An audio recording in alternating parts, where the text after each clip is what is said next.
কিন্তু তুমি তো বললে মাঝে মিষ্টিকে কাপড় রোদে শুকিয়ে আনতে পাঠানোর জন্য বলেছিল। তোমার কথা অনুযায়ী বাথরুমে কাপড় ততক্ষণে ধোয়া শেষ। আর আমরা সাধারণত কাপড় ধোয়া হলে সাথে সাথেই বাথরুমে পানি ঢেলে দিই। পিয়াসের যুক্তির উপরে লায়লা বেগম আর কথা বলতে পারেনি। ছেলের দিকে কটমট দৃষ্টি নিক্ষেপ করে মনে মনে বলে, এই কেমন ছেলে পেটে ধরেছিলাম আমি, যে কিনা আমারই বিরুদ্ধে শত্রুতা করে বেড়াচ্ছে। মিষ্টির হাসি আরো দীর্ঘ হয়।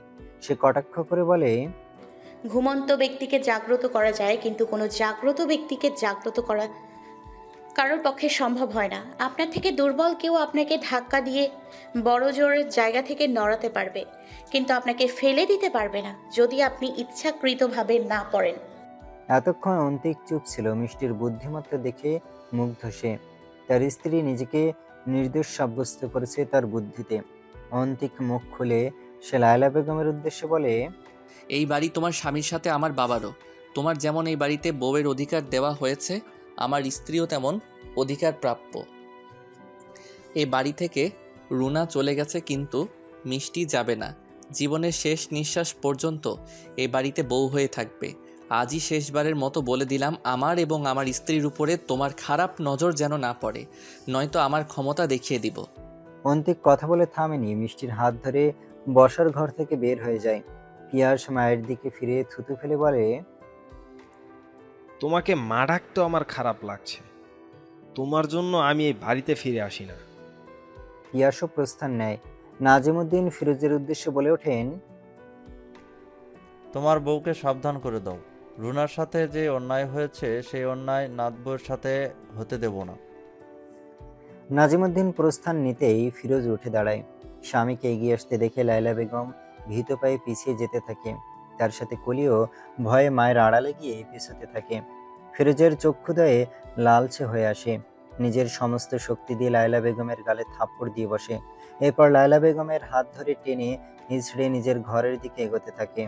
কলি বারবার বাবার হাতে পায়ে ধরে ধরছে, যেন এই যাত্রায় মাকে ছেড়ে দেওয়া হয়। ফিরোজ কলিকে লাথি দিয়ে ফেলে ঘরের দরজা বন্ধ করে দেয়। কলি কয়েকবার দরজায় কড়াঘাত করে মা মা বলে চিৎকার করে, কিন্তু লাভ হয় না। ঘরের ভেতর থেকে লায়লা বেগমের আত্মচিৎকারের কাছে কলির আওয়াজ কিছুই না। বসার ঘরে কায়েস তখনও বসা অবস্থায়। সে চুপ করে চেয়ারে বসে জীবনের হতে সব মিলাচ্ছে। কলিকে আসতে দেখে ভরাট কণ্ঠস্বরে সে বলে, পাপ পাপকেও ছাড়ে না। অন্যায় করলে দুনিয়াতে অর্ধেক ফল ভোগ করতে হবে, এটাই নিয়ম। কলি কিছু বুঝলো কি না কায়েস তা জানে না। মুখে তৃপ্তির হাসি, চোখে জল নিয়ে নিজের ঘরে প্রবেশ করে। জমিনে ওড়নার আঁচল ছড়িয়ে মিষ্টির উরুতে অন্তিক শুয়ে আছে। অন্তিক ঘরে প্রবেশ করার পর থেকেই নিশ্চুপ। মিষ্টিকে জমিনে বসিয়ে নিজেই চোখ বন্ধ করে শুয়ে পড়ে। শত ডাকার পরেও চোখও খুলেনি, কথাও বলেনি। মিষ্টি মাথায় হাতে বুলিয়ে বলতে শুরু করে, আপনার জীবনের গল্প শুনবো জনাব, শোনাবেন?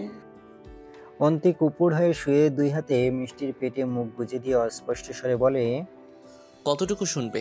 পুরোটা। পুরো জীবন শেষ হোক, পরে বলবো। মিষ্টি দুম করে অন্তিকের পিঠে আঘাত করে বলে, জীবন এত সস্তা নাকি যে এত তাড়াতাড়ি মুক্তি পেতে চাও? তুমি জীবনে আসার পর ধূসর রং ভুলে গেছি। প্রতিদিন নতুন রূপে নিজেকে আবিষ্কার করি। প্রতিদিন এক মিষ্টি চন্দ্রিমাকে ভালোবাসি। আমার জীবনে এতটুকু পেয়েই শান্তি। তোমাকে পেয়ে সুখী আমার মিষ্টি চন্দ্রিমা। মিষ্টি লাজরাঙা অঙ্গে সর্বাঙ্গে অন্তিকের পিঠে আঁকিবুকি করে কিছু একটা লেখে অন্তিককে বলে, বলো তো কি লিখেছি? অন্তিক মিষ্টির নাভিতে গভীর চুমু খেয়ে বলে, ভালোবাসি। মিষ্টি খিলখিল করে হাসতে থাকে। অন্তিক আবার বলে ওঠে, উত্তর দাও। লিখিত জবানবন্দি ভেবে নাও প্রিয়। অন্তিক মিষ্টির কোমরে আর একটু চেপে ধরে। পরপর কয়েকবার উদরে ঠোঁট ছুঁয়ে বলে, তোমাকে কিছু বলতে চাই চন্দ্রিমা। মিষ্টি চোখ বন্ধ অবস্থায় ছিল। অন্তিকের ছোঁয়ায় সে অন্য জগতে চলে যায়, যেখানে সে এবং তার ভালোবাসার মানুষ বাস করে। অস্পষ্ট স্বরে উত্তর দেয়, অনুমতি তার থেকেই নিতে হয় যার কাছে তুমি অপরিচিত, বা যারা গুণীজন তাদের থেকে। অথচ আমি তাদের একজনও নই। প্রত্যেক স্ত্রীর কাছে স্বামীরা বুঝি অনুমতি নিয়েই কথা বলে। কথা শেষ হতেই মিষ্টি পেটের মধ্যে ব্যথা অনুভব করে। সে সাথে সাথে অন্তিকের চুল ধরে নিজের দিকে ফিরায়। অন্তিকের চোখে মুখে অন্যরকম নেশা। মাতাল চোখে হাসছে সে। চোখগুলো লাল টকটকে। মিষ্টি বিচলিত হয়ে জিজ্ঞেস করে, কি হলো? আমি কি ভুল বলেছি? অন্তিক উঁচু হয়ে মিষ্টির নাকে কামড় বসিয়ে উত্তর দেয়, অনেক বড় ভুল করেছো চন্দ্রিমা। আমার বুকে আগুন জ্বালিয়ে দিয়েছো, সেই আগুনে দগ্ধ হয়ে আমি জ্বলে পুড়ে ভস্ম হয়ে যাচ্ছি। পানি নিয়ে আসবো? হাতের কাছেই পানির জগ ছিল। মিষ্টি সেটা হাতে নিয়ে বলে, ঢেলে দিই? এই আগুন পানি দিয়ে নিভবে না পাগলি, এর ওষুধই শুধু তোমার কাছেই আছে। মিষ্টি লজ্জায় রাঙা হয়ে হাত দ্বারা মুখ ঢেকে নেয়। অন্তিক জীবনের এই মুহূর্তটাকে স্পেশাল করতে মিষ্টির মাথায় ঘোমটা টেনে দেয়। প্যান্টের পকেট থেকে সোনার একটি আংটি বের করে বলে, আমার জীবনে আগমনের জন্য তোমার প্রথম উপহার চন্দ্রিমা। মিষ্টি অন্তিককে জড়িয়ে ধরে, মুখে তার হাসি। অন্তিকের কাঁধে চুমু খেয়ে বলে, হয়তো তোমার জীবন রাঙাতেই আমার ভাগ্য এখানে নিয়ে এসছে। আজকের মুহূর্তটা থেমে থাকুক অন্তু। আমার শুধু অন্তু চাই, আর কিছুই। মিষ্টিকে পাঁজা কোলে তুলে নিয়ে বিছানায় শুয়ে দেয় অন্তিক। দিবালোকের আলোয় মন ভরে দেখে নেয় নববধূর মিষ্টি হাসি। সর্বাঙ্গে লাজের অধিকারী মিষ্টির ঠোঁট জোড়া আয়ত্ত করে নেয়। এরপর নববধূর লাজরাঙা মুখশ্রীতে দৃষ্টি রেখে বলে, আমার ধ্যান, মন, প্রাণ সব উজাড় করে দিলাম চন্দ্রিমা। আজকের দিবালোক শুধুই তোমার আমার। সন্ধ্যা লগনে লাজরাঙা নববধূ চা হাতে দাঁড়িয়ে রয়েছে। পৃথিবীর সমস্ত লাজ তার বদনে। রাঙা মুখশ্রীতে কৃত্রিম আলো ছড়াচ্ছে, দেখতে অনেকটা মোহনীয় লাগছে। অন্তিক নববধূর দিকে মায়াবী মুখশ্রীতে দেখছে। ভেজা চুল থেকে টুপটুপ পানি ঝরছে। চায়ের কাপে চুমুক দিয়ে অন্তিক চোখ বন্ধ করে নেয়। সেদিন বাবার কাছ থেকে শুনেছে তার মায়ের হাতের স্বাদও প্রায় এমন হতো। চোখ বন্ধ করে সে রুনা উপস্থিতি অনুভব করতে চেষ্টা করে। মায়ের শরীরের ঘ্রাণ কেমন ভুলেই বসেছে সে। মিষ্টি অন্তিকের অবস্থা বুঝতে পারে। চঞ্চল বধূ কৌশলে অন্তিকের পাশে আবদার রাখে, ঘুরতে নিয়ে যাবে অন্তু? মিষ্টিকে আগলে ধরে অন্তিক হাসে। চায়ের কাপে পরবর্তী চুমুক দিয়ে বলে, এখনই যেতে হবে? বেশ বড় আবদার করে ফেলেছি বুঝি। অন্তিক চায়ের কাপ ফিরিয়ে প্রশস্ত হেসে উত্তর দেয়, 3 কবুল করার মাধ্যমেই তোমার আবদার, অভিমান, হাসি, দুঃখ সব আমার নামে করে দিয়েছ চন্দ্রিমা। তোমার কাছে এই অন্তিক স্বপ্নের রাজকুমার হতে না পারলেও মাতাল প্রেমিক হয়ে দেখাবে। বাহ, বেশ কাব্যিক কথা বলতে শিখেছো দেখছি অন্তু। তা গুরুটা কে শুনি? অন্তিক ঘর থেকে বের হতে হতে বলে, সঙ্গদোষ বুঝলে? আমার চন্দ্রিমার মুখের প্রতিটা শব্দ শুধু আমার জন্য। তার নিঃশ্বাসও বলে দেয় আমার জন্য ব্যাকুলতা। আমি চন্দ্রিমার থেকেই শিখেছি। মিষ্টি লজ্জায় লাল হয়ে আসে। অন্তিকের চলে যাওয়ার আভাস পেয়ে লজ্জায় মুখ ঢেকে নেয়। অন্তিক চলে গিয়েও ফিরে এসে পুনরায় শুধায়, ওহে মোর কলঙ্ক তিলক প্রেয়সিনী, একটি আর্জি শুনবে? অন্তিকের মাতাল কণ্ঠে মিষ্টি মোহিত হয়ে উত্তর দেয়, এই মানবী কলঙ্কিত পুরুষের সব আর্জি শুনতে প্রস্তুত। আজকে শাড়ি পরবে, সাথে কাচের চুড়ি, মোটা করে কাজল, আর কি? ফিরে বলবো। মিষ্টি পাগল বলে নীল রঙের শাড়ি নিয়ে বাথরুমে প্রবেশ করে। অন্তিক হাসি মুখে বাগানের দিকে যাচ্ছিল, তখনই কলি পথ আগলে দাঁড়ায়। কলির চোখে তখন জলের স্রোত বইছে। নাক টেনে বলে, আমায় ক্ষমা করো অন্তিক ভাই, মায়ের কথা ভাবির পিছনে লেগেছিলাম। আজ তুমি আমার চোখ খুলে দিলে। আমি আর কোনোদিন তোমার আর ভাবির পেছনে লাগবো না। কালি হোস্টেল চলে যাব। অন্তিক তির্যক দৃষ্টিতে কলিকে দেখে। মেয়েটা আদৌ সত্যি বলছে নাকি মিথ্যা বোঝার উপায় নেই। ঘরে যা। আব্বা, মাকে মেরে ফেলবে। মাকে বাঁচাও অন্তিক ভাই। অন্তিক চলে যাচ্ছিল। কলির কথা শুনে থেমে হাঁটার গতি থামিয়ে পথ পাল্টে নেয়। লায়লা বেগমের ঘরের সামনে সে দরজায় 4-5 বারের মতো কড়াঘাত করে। দরজা খুলো চাচা। ভেতর থেকে ফিরোজের কণ্ঠস্বর শোনা যায়, যা এখান থেকে। অন্তিক চোখ বন্ধ করে রাগ সংবরণের চেষ্টা করে। মুষ্টিবদ্ধ হাত পুনরায় দরজায় রেখে কড়াঘাত করে বলে, দরজা খুলবে নাকি পুলিশ ডেকে আনবো? জীবনের প্রথম মোল্লাবাড়ির চৌকাঠে পুলিশের পা মারাবে, সম্মান কি থাকবে? খটাখট দরজা খুলে পুরুষালী হস্ত এগিয়ে আসে অন্তিকের মুখ বরাবর। যথাসময় অন্তিক সেই হস্ত আটকে নেয়। লাল বর্ণ চোখে দাঁতে দাঁত চেপে বলে, দ্বিতীয়বার এই ভুল করলে হাত কেটে ফেলবো। শান্ত বলে অবজ্ঞা করছো, কিছু বলিনি, কিন্তু অন্যায়ভাবে আমাকে হরণ করবে তা হতে দিব না। মোল্লাবাড়ির প্রত্যেকটা দেয়াল সাক্ষী একজন ছেলেকে দিনের পর দিন যা সইতে হয়েছে তা যেন অন্য কাউকে সইতে না হয়। অন্তিক হাত ঝাড়া দিয়ে ফেলে ফিরোজকে চলে যাওয়ার পথ দেখিয়ে দেয়। ছোট থেকে সবাই তার শান্ত দিক দেখেছে, কিন্তু আজ অন্তিকের এই রূপ সকলের মনে ভীতি সৃষ্টি করে দিয়েছে। ফিরোজ রক্তিম চোখে অন্তিককে দেখে বাড়ি থেকে বের হয়ে যায়। কলি দৌড়ে ঘরে পৌঁছে লায়লা বেগমকে আঁকড়ে ধরে। অন্তিক ঘরে আর প্রবেশ করে না। দরজার সামনে দাঁড়িয়ে তাচ্ছিল্য করে হেসে বলে, কারো খারাপ চাইতে গেলে নিজেরই খারাপ হয়। বদদোয়া মুখে বলতে হয় না, নিঃশ্বাসের সাথে বের হয়ে যায় চাচি। হ্যালো গোলাপি, বরের সাথে ঘুরতে গেলে কোন পাশে হাঁটতে হয়? অন্তিকের ফিরতে বেশ দেরি হচ্ছে। মিষ্টি ভাবলো এই সুযোগে বন্ধুদের খোঁজ খবর নেওয়া যাক। বহুদিন পর প্রিয় বান্ধবীকে ভালো মন্দ জিজ্ঞেস না করে অদ্ভুত প্রশ্ন করে বসে। অপর প্রান্ত থেকে গোলাপি নামক মানবী বলে ওঠে, আগে আমার নাম ঠিক করে বল, তারপর বুদ্ধি দিব। গোলাপি রানী বল না। অপর প্রান্ত থেকে দীর্ঘশ্বাস ফেলে বলে, প্রথমে বললি আমার নাম পিঙ্কি। পিঙ্কিও যদি নাম হতো তাহলেও মনকে আশ্বাস দিতে পারতাম, কিন্তু তুই পিঙ্কি থেকে কেন গোলাপি বানালি আজও বুঝতে পারলাম না। মিষ্টি খিলখিল করে হেসে শুধায়, তোর গাল শীত নাই, গরম নাই, প্রেমিক নাই, জামাই নাই, লজ্জা নাই, শরম নাই, 12 মাসে গোলাপি থাকে, তাই গোলাপি ডাকে। এবার বল না। পিঙ্কি হতাশ হয়ে উত্তর দেয়, বরের ডানেও না বামেও না, একদম বুকের সাথে মিশে থাকবি। মিষ্টি চিন্তায় পড়ে যায়। তার বান্ধবী দিনে দিনে তাকে ছাড়াই পেকে যাচ্ছে, এটা সে মানতে পারছে না। মিষ্টি দুঃখ ভরা কণ্ঠে বলে, তুই একা একাই দুষ্টু হয়ে যাচ্ছিস রে গোলাপি। আর পাকিস না দোস্ত, আমি আসলে একসাথে পেকে টসটসে হব। এখন রাখি রে। পিঙ্কিকে কথা বলার সুযোগ না দিয়েই মিষ্টি ফোন কেটে দেয়। এবার সে আরেক বন্ধুকে কল লাগায়। হ্যালো মিঠেওয়ালা, জামাইকে বশ কর কবিরাজের সন্ধান করত। আগামী মাসে বাড়ি ফিরলে বিনিময়ে তোকে লজেন্স খাওয়াবো। আমার চেয়ে বড় কবিরাজ দুনিয়াতে পাবি না রে মিষ্টি। বাড়ি ফির, পানি পড়া, তেল পড়া, জানাই পড়া দিয়ে তোর জামাইকে বশ করব। মিষ্টির হাসি মাখা মুখটা তেতো হয়ে যায়। রাগে ফুসফুস করে অপর প্রান্তের মানুষটাকে বলে, তোর 10 নাম্বার প্রেমিক বিরিয়ানির বদলে তোকে গোবর খাওয়ায় যেন, হারামি। কথা শেষ করে মিষ্টি বিছানায় ফোন ছুঁড়ে মারে। পিঙ্কি ও মাধবী তার প্রাণের বন্ধু। তাদের সাথে কথা বললে মুখের ভাষা সংযত করা তার জন্য দায় হয়ে যায়। সে জানে তার দুই বান্ধবী এখন কাঁদছে। মিষ্টিকে কল করার তাদের অনুমতি নেই। পড়াশোনা বাদ দিয়ে অচেনা অদেখা মানুষের প্রতি ভালোবাসা দেখে দুজনেই তাকে বেশ বুঝিয়েছে, কিন্তু মিষ্টি তাদের পাত্তা দেয়নি। তার লক্ষ্যে এগিয়ে আসে। আর আজ সে অন্তিকের বউ রূপে অবস্থান করছে।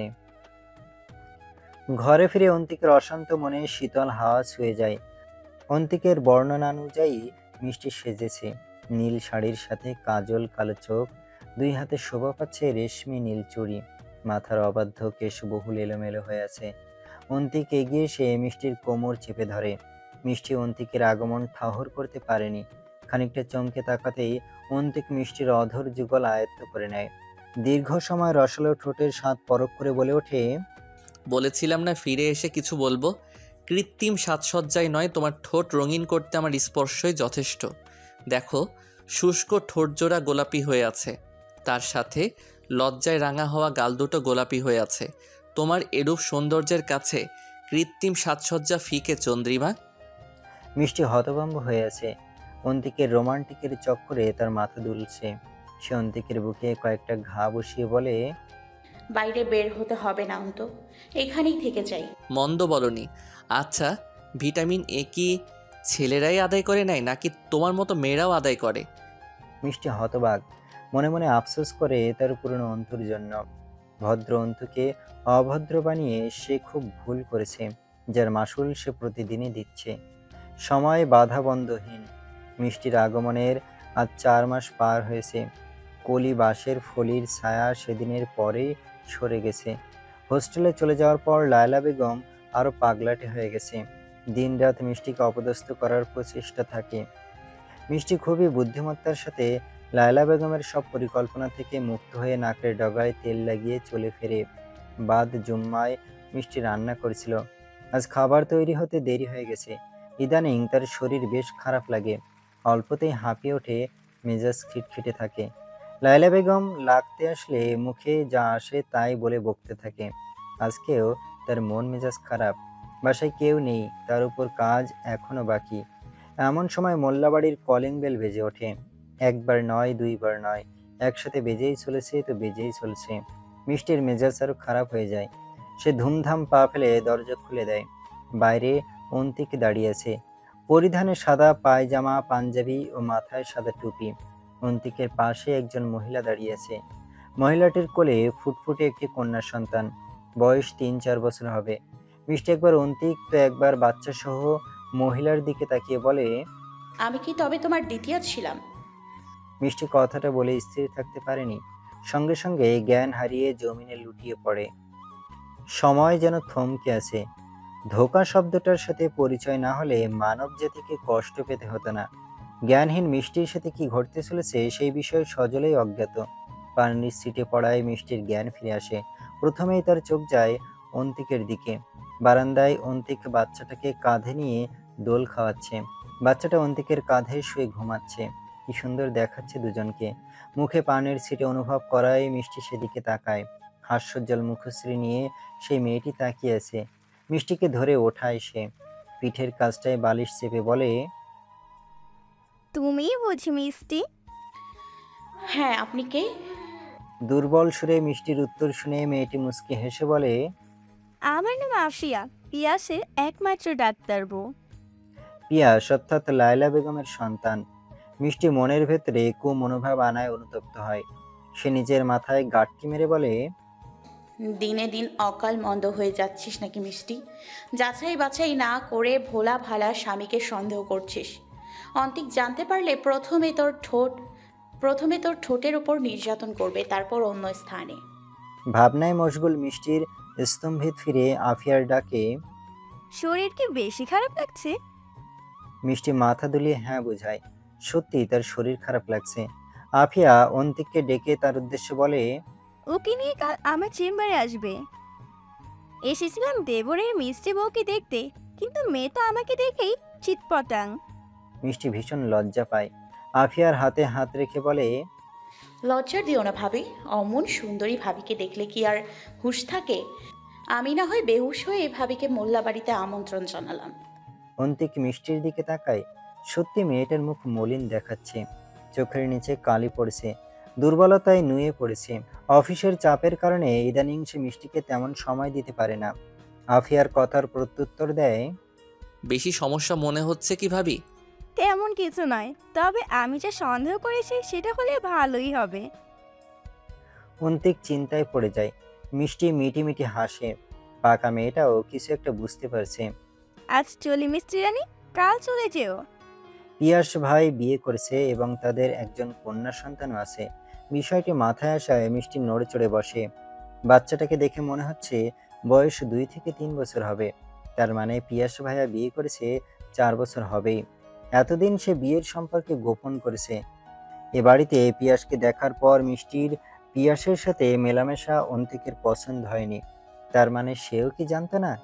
না জানলে আজ ভাবি তার সাথে মোল্লা বাড়িতে পা রাখলো কিভাবে? রহস্যের উন্মোচন আজ করতেই হবে। মিষ্টি আফিয়ার উদ্দেশ্যে বলে, এখানে থাকো না কেন? পিয়াস ভয়ে বাড়িতে জানায়নি। থেকে যাও না ভাবি, আর শরীর চলছেই না। পাশে থাকলে মনে করব আমার বড় বোন পাশে আছে। পিয়াস মানবে না। তাছাড়া শাশুড়ি মা চলে আসলে মোল্লা বাড়িতে কুরুক্ষেত্র তৈরি করে ফেলবে। আফিয়ার কথা শুনে মিষ্টি হাসে। আফিয়ার কানের কাছে ফিসফিসিয়ে বলে, ওই লায়লা কাঠের কয়লার গলার জোর আমার সামনে এলেই থেমে যায়। তোমাকে কিছু বলতে আসলে আমার সামনাসামনি করতে হবে তাকে। আর আমি যদি চটে যাই তো লায়লা বেগমের পিত্ত পর্যন্ত তেতো বানিয়ে ছাড়ি। আফিয়া উচ্চ আওয়াজে হাসতে থাকে। অন্তিকের উদ্দেশ্যে বলে, চমৎকার বউ পেয়েছো দেবর সাহেব, তা কোথায় পেলে এমন রত্নকে? অন্তিক হেসে জবাব দেয়, ভাগ্য আমাকে তার কুঠিতে দাঁড় করিয়েছিল। তখনও ভাবিনি এই রত্ন আমার জন্য এত মূল্যবান। যখন থেকে বুঝতে পেরেছি, আগলে রেখেছি মনের পিঞ্জিরায়। আফিয়া বাহবা দেয় অন্তিকের কথায়। মিষ্টি উসখুস করছে আফিয়া ও অন্তিককে মূল ঘটনা জিজ্ঞেস করতে। কিছু বিষয় না জানাই নাকি উত্তম, কিন্তু মিষ্টি সমস্ত ঘটনার উদ্ঘাটন না করতে পারলে মূল রহস্যের গোড়ায় পৌঁছতে পারবে না। তাই সে ভনিতা ছাড়াই বলে ওঠে,